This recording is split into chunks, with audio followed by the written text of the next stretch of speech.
আজ ৩ এপ্রিল ২০২৬ তারিখ শুক্রবার ভোর ৬টায় কোস্টগার্ড বেস মোংলা ও আউটপোস্ট নলিয়ান কর্তৃক উক্ত এলাকায় একটি বিশেষ অভিযান পরিচালনা করা হয়। অভিযান চলাকালীন কোস্টগার্ডের উপস্থিতি টের পেয়ে ডাকাতেরা বনের ভেতর পালিয়ে যাওয়ার চেষ্টা করলে আভিযানিক দল কর্তৃক ডাকাতদেরকে ধাওয়া করে দুটি একনলা বন্দুক, ২৩ রাউন্ড তাজা কার্তুজ, ৫ রাউন্ড ফাঁকা কার্তুজ, ৫ পিস ইয়াবা ও নগদ ১১০০ টাকা সহ ছোট জাহাঙ্গীর বাহিনীর ২ জন সক্রিয় সদস্যকে আটক করে তাদের আস্তানা ধ্বংস করা হয়।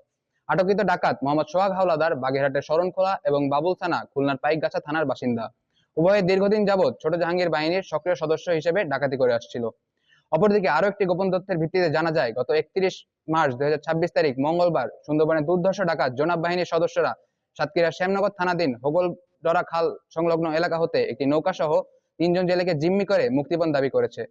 প্রাপ্ত তথ্যের ভিত্তিতে উক্ত এলাকায় গত ১ এপ্রিল ২০২৬ তারিখ বুধবার সন্ধ্যা ৬টায় কোস্টগার্ড স্টেশন হলদেবনিয়া এবং স্টেশন কৈখালী কর্তৃক একটি বিশেষ অভিযান পরিচালনা করা হয়। অভিযান চলাকালীন উক্ত এলাকা হতে ডাকাতদের কাছে জিম্মি থাকা একটি নৌকা সহ ৩ জন জেলে, ডাকাতদের ব্যবহৃত একটি নৌকা, ২ রাউন্ড তাজা কার্তুজ, ১ রাউন্ড ফাঁকা কার্তুজ, ৩টি ওয়াকিটকি চার্জার, ৩টি মোবাইল ব্যাটারি ও একটি কুড়াল উদ্ধার করা হয়। উদ্ধারকৃত জেলে ইনতাজ, মোশাররফ ও আনিস সাতক্ষীরা শ্যামনগর থানার বাসিন্দা।